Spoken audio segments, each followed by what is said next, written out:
Welcome in to the Verdin Verdict Sports Show. I'm your host, Jacob Verdin. Hope everybody had a good week. Here we go. College football weekend, LSU versus Vandy. We'll have a quick preview. But first, of course, we're going to talk about Bryce Underwood. We're going to talk about the implications that LSU now faces as the number one prospect decommits from Baton Rouge.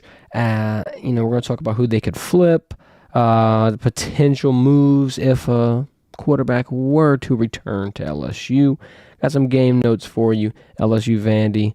Got some key players for the Tigers that they need to get going. Key players for Vandy, obviously. Keys to win versus Vandy. Our score prediction. Then our top 3 games of the week segment, as we usually do every Friday. So hit that thumbs up button, hit the subscribe button so you never miss another live stream. Without further ado, let's jump right into this. Obviously, everybody's heard, right? It's potentially $12 million that Bryce Underwood just cashed in on to simply flip a commitment from, your potential dream school, as he said. He grew up wanting to play in the purple and gold, and he obviously made about a dozen visits over his recruitment period to Baton Rouge, despite being from Michigan, despite the Wolverines having quite a stellar season last year. I mean, they're the defending national champions. They're the bar, so to speak, that you're supposed to meet if you want to be a perennial powerhouse or a blue blood. Now, talking about the performance side of Michigan, there's also a financial side of Michigan that they could dig into, whether it be the Dolphins owner, Dave Portnoy, the owner of Barstool. You got a lot of pieces to look to for some financial assets, for some potential, incentives to get a high school athlete to stay put in the home state, be the hometown hero, and potentially change the trajectory of the entire university. That's right, I said it. Was Bryce Underwood going to be a big star over here at LSU? Of course, but I think, something that they could have potentially pitched him was, hey, you're going to be trying to fill in the shoes of someone like Jaden Daniels, Joe Burrow, potentially Garrett Nussmeier, if he were to return.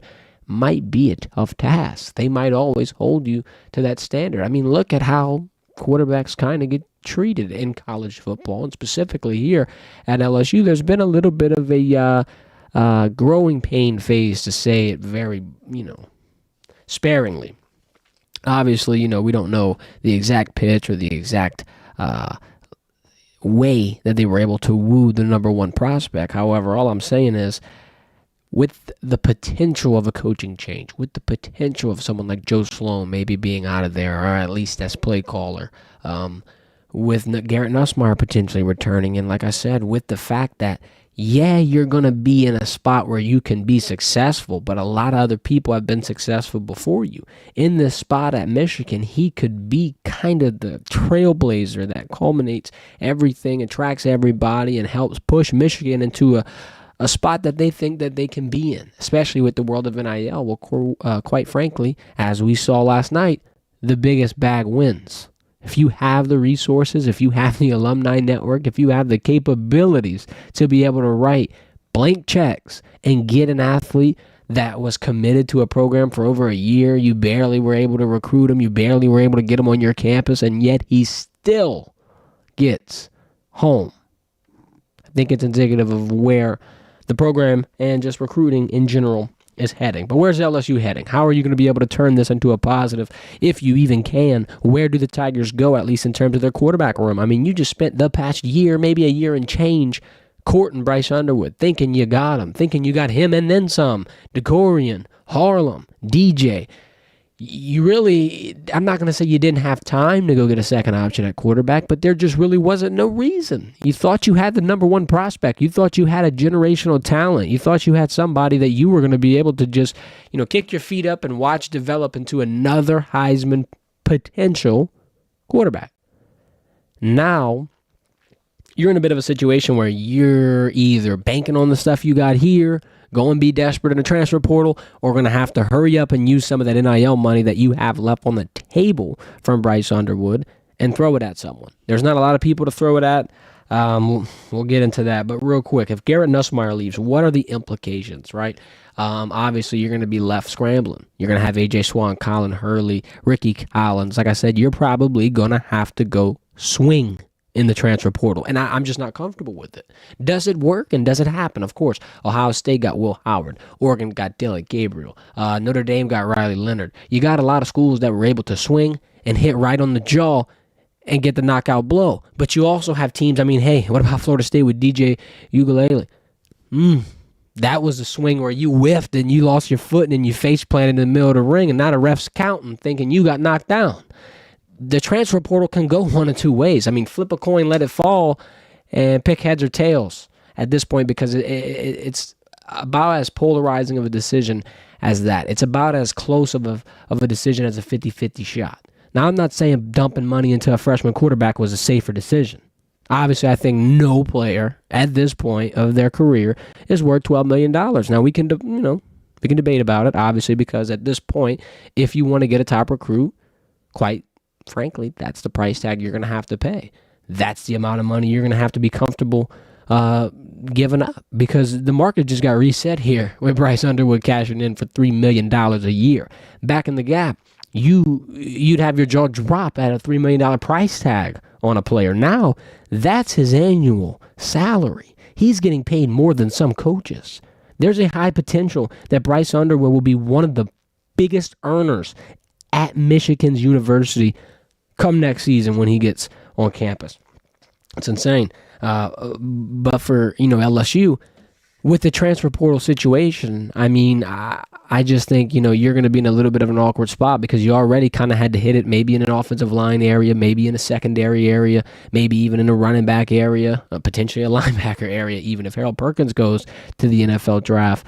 But here's the implications if Nussmeier stays, because it's not just going to be all rainbows and sunshines. I think that's your best, outcome if you want LSU to kind of stay together and kind of just, have a chance to push forward next season. It's Garrett Nussmeier returning. That's your best bet. That's your safest, step. However, if that happens, get ready, because if you think Ricky Collins and maybe even a guy like Colin Hurley, I think Collins a little bit different because he's younger, and I don't think he'd even be competing for a starting role, turning 18 this year after reclassifying and coming a year early. I don't think it's Collins' job. However, now for AJ and Ricky, I don't think you really know what you got with AJ, right? And AJ at times wasn't even QB2 here during fall camp, and obviously you don't know how the progression has happened throughout the season, but with Ricky Collins stepping in whenever Nussmeier goes down or whenever, it turns into garbage time and we're putting backups out there, it's indicative of where his stock is at. So with that being said, I feel like it's very pivotal to keep a Colin Hurley or a Ricky Collins. Not only are they very talented players, not only were they, blue chips for 5 stars, even if you count Colin Hurley, if he didn't reclassify. You got to try to find a way to keep him and develop him, because you don't want him to walk out like a Walker Howard. And I promise you, if Garrett Nussmeier comes back, there's a potential that you lose one of those two. I don't know if there's a potential you lose both of them, and there's probably a small chance that you keep both of them. But you're going to have one of your best recruitment strategies this offseason. And yeah, you got the extra, $3 million to $2 million to work with, since you're not paying Bryce Underwood. But look, you're not just going to be able to run away and just go buy somebody with that, because there's a lot of implications that are changing now. All of these players that are committed know you got more money on the table.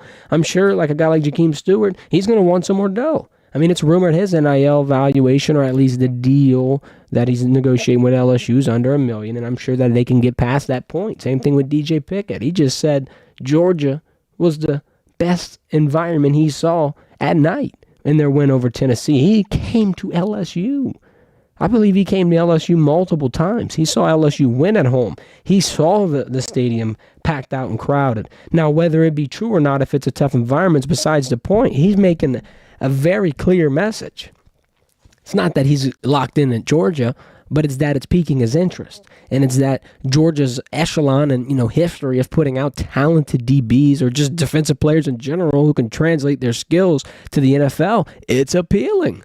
It's intriguing. Look, NIL aside, these kids want to be in a situation where the eyes are on them and they are making a big move, right? I'm sure Bryce Underwood, that's a big piece as to why he stayed at home. To us, him coming would have been groundbreaking, but how about to him in a state where he's grown up and been raised and everybody he knows watches Michigan football on a Saturday? And I think last year, them winning the national championship, I'm not going to say it's a cherry on the top, but he really got to see how impactful that culture is, especially in that state. It's going to be interesting to see how this all plays out throughout the offseason because LSU has a lot of decisions on their hands. I think you could flip a couple of people if you really wanted to get froggy, but quite frankly, you don't got much in proximity. I mean, look, let's dial it back to the Louisiana rankings for recruits. The first quarterback on the rankings in the boot is at number 39 with our guy Emil from ULab. So I don't think it's happening nearby. I don't think it's happening with someone that we were to kind of guess or expect. And then also, it might not even be worth it because why bring another younger guy in when he's just going to have to sit and prove himself behind a Hurley, behind a Collins, and maybe even behind a Swan, who, I mean, it'd be interesting if he stays. But I think if you go, pick a quarterback out the portal, it's going to be pretty clear what his role is here. You do have a 2026 recruit coming in for the Vandy game. He announced last night. Billy Dunn from Pensacola, Florida, 6'4". He will be in attendance. Got the invite from the recruiting staff. There's also a quarterback expected to hit the portal. I'm not sure if it's confirmed. We kind of did some digging. Boston College quarterback Thomas Castellanos, right? A little mobile guy, kind of had some success. Obviously, they beat Florida State. He wasn't too happy with the way that things planned out. And now you get to kind of see as the names enter the hat, LSU has options. LSU has people that they could potentially bite down on and recruit if Garrett Nussmeier enters the portal. I think your number one mainstay guy that you have to woo and keep is old Nuss Bus. Let's get into these game notes. We spent a good little time talking about Bryce Underwood, talking about the recruiting, and just talking about the whole shuffle of things here. Let's go into game day this weekend. And what we've learned about LSU and Vandy. LSU's won 9 straight, 13 of the last 14. Decent little skid for Vandy, right? A decent little streak for you. Last win for Vandy was in 1990, and obviously Brian Kelly played Vandy at Notre Dame in 2018. Got a 5-point win. Here's the deal. You got 3 players that LSU has to get going. If they don't play well, if they have an off game, if it's another one of those weeks where it feels like everybody's walking and just going through the motions and it's a slump-ridden fest, I think you could be in a bind. These 3 players have to turn up and be catalysts. Are they obvious players? Of course, but we're going to break them down. Garrett Nussmeier, first things first. Welcome to the show, Garrett. Number 2 in passing yards, number 2 in passing yards per game, tied number 1 in passing touchdowns, all in the conference. The greatest conference in college football, some say. The SEC, it's getting all the, all the hype, all the credit, all the moxie, all the time.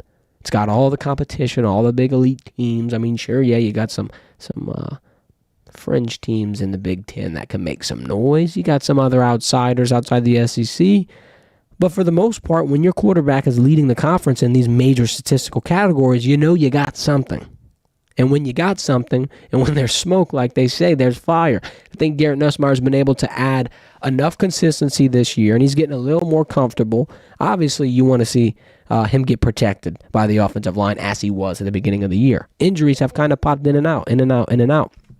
You're going to hope that the offensive line can get it together and protect their star quarterback and keep him clean and allow him to work his magic.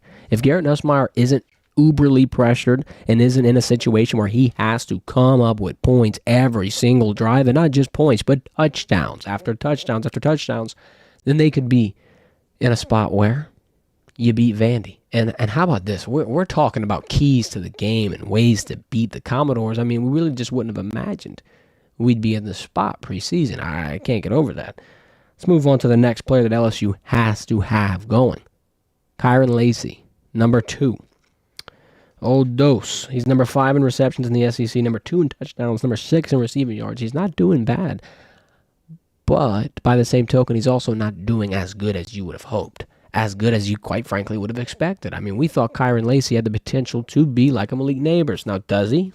I believe. I think, though, at times, it's been a little hard to get him acclimated. It's been a little hard to get him going, right? I mean, you could talk about the lack of targets. You could talk about even things like, let's go all the way back to week 1. His stellar first half, second half, shutout. Let's go back to last week at Florida. What did he get, 4 targets? about 2 each half. I mean, you see him getting off the field, kind of having a back and forth with Coach Kelly.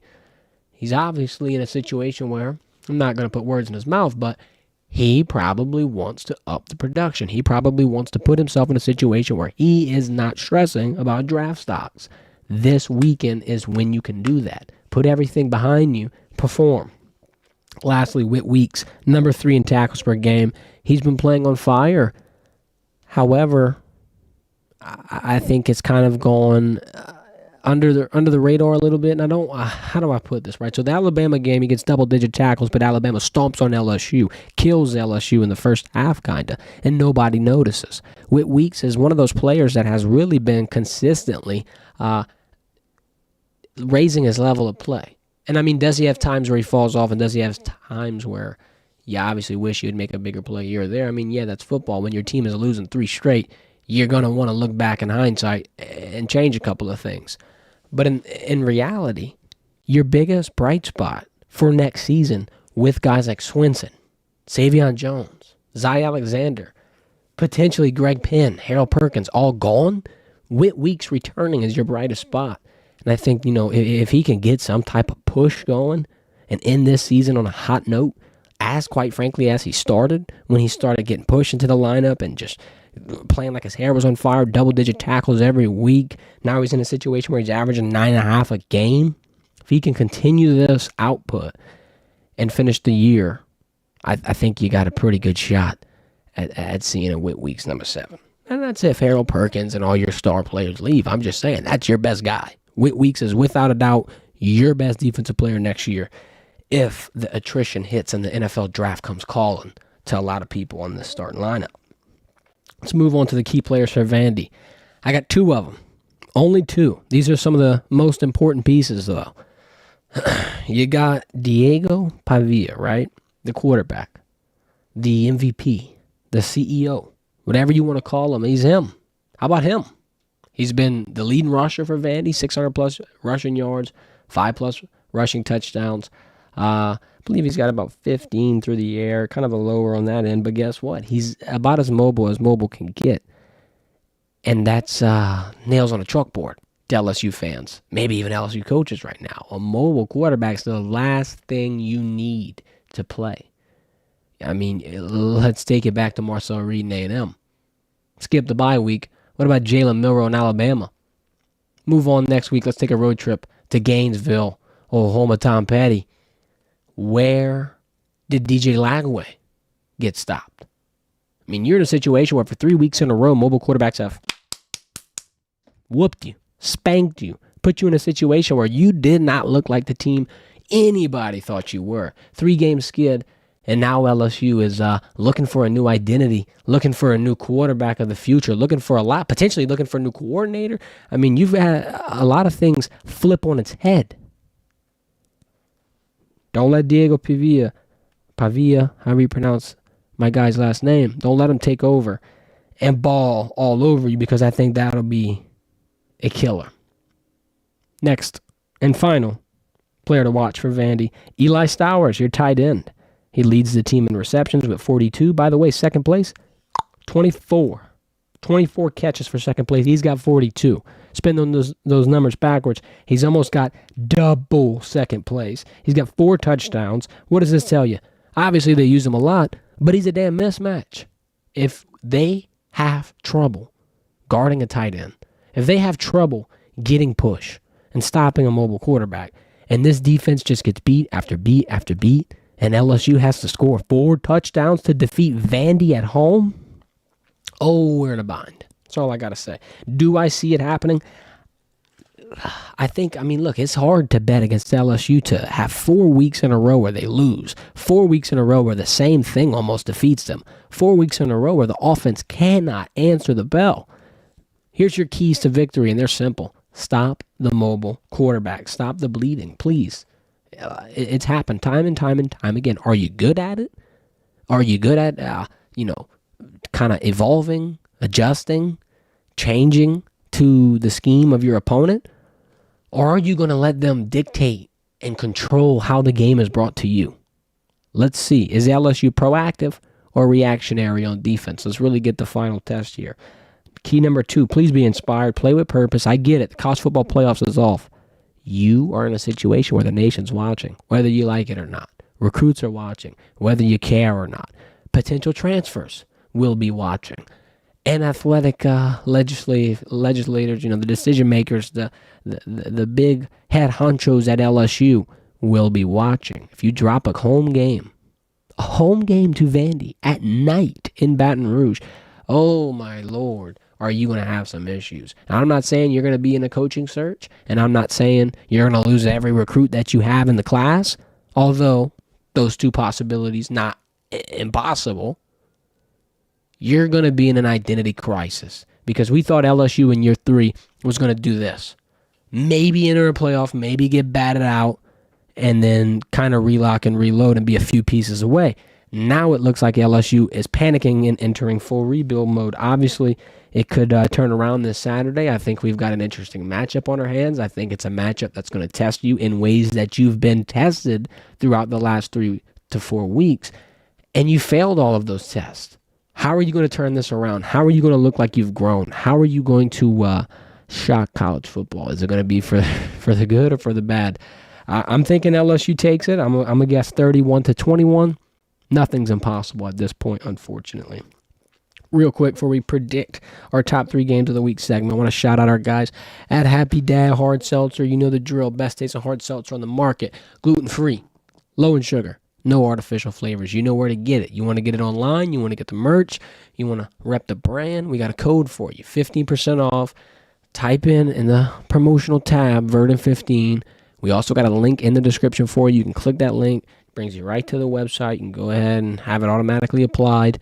And then when you're grocery shopping, when you're buying stuff for your tailgates, your pre-games, your game day watch parties, hopefully it ends in a W. But what better way to secure happiness than go get Happy Dad? I mean, look, it's win or lose, you're still happy. There you go. That's my pitch for you. Let's move out. Top 3 games of the week. We got Ohio State versus Indiana. You got Army versus Notre Dame. You got BYU versus Arizona State. How about that? We got no SEC teams in this final top 3 game of the week segment. Actually, second to last, not final. We got one more left. I'm jumping the gun here. So let's move into Ohio State versus Indiana. 11 a.m. kickoff. It's in Columbus. Ohio State's favored by about 2 touchdowns. Obviously, for good reason. I think they're a lot more experienced. They're a lot more well-rounded. And they're a lot more explosive than Indiana. Now, this is not disrespecting them because I think the Hoosiers are in a spot where, hey, they are feeling proud. I believe this is their first ranked top 5 matchup since the 60s. I mean, correct me if I'm wrong. But if we're in a situation where this hadn't happened for 6 or 7 decades, you're going to have some motivation in that program. Obviously, both teams' college football playoff hopes are kind of on the line here. I think Ohio State could squeak in just because, they're a fan favorite. They're a big brand. They had a nice year. Indiana, on the other hand, I think Indiana loses. If they lose, it's going to drop them out. A loss will not keep Indiana's name in this college football playoff. And that's not to say that they aren't deserving. That's not to say that they aren't a team that should get a shot. I'm just telling you how it is. If if Indiana gets their first loss, I don't think that they're going to be able to keep their hopes alive. 14-point spread, I ain't going to lie, I'll ride it. Let's go Ohio State 14 because I don't see Indiana keeping it too competitive. I think it's just going to be a war of attrition. I mean, you got a big squad that's been recruiting at a high level, ready for this type of play, ready for this type of ranking, the pressure, whatever have you. I think the Buckeyes, they're going to outmatch the Hoosiers. We'll see. Ohio State minus 14. Let's go to BYU and Arizona State. Big-time game in Tempe, Arizona. Arizona State favored over BYU, who honestly have kind of taken the college football world by storm. BYU looks to try to shake back after a recent loss, and obviously both teams are trying to get into that Big 12 championship. And I think either one of them takes a victory, they kind of steer their program in the correct direction. Now, will they meet Colorado? It's kind of what all signs are pointing to, but you really never know. Arizona State has a puncher's chance, I think, just because you're at home. People kind of counted you out. You got a nice little coach who's been able to turn around the culture and push Arizona State into that competitive realm. I believe Arizona State had one of the quickest turnarounds from last year.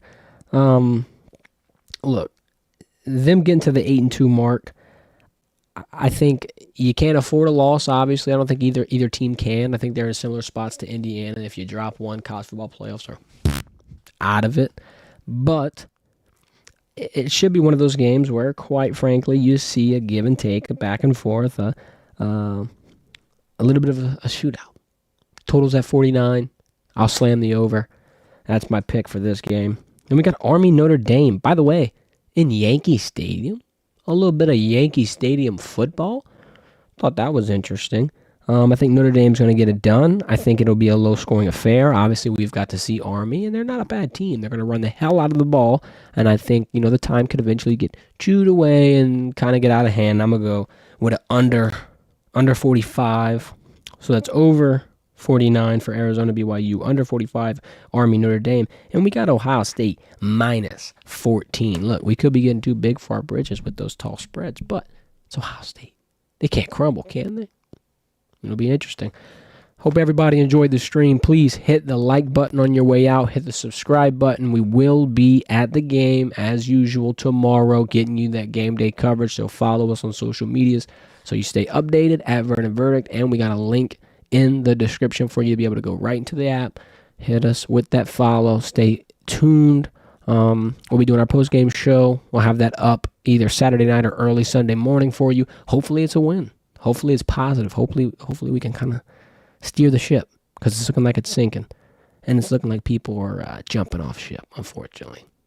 But y'all have a good weekend. This has been the Verdin Verdict.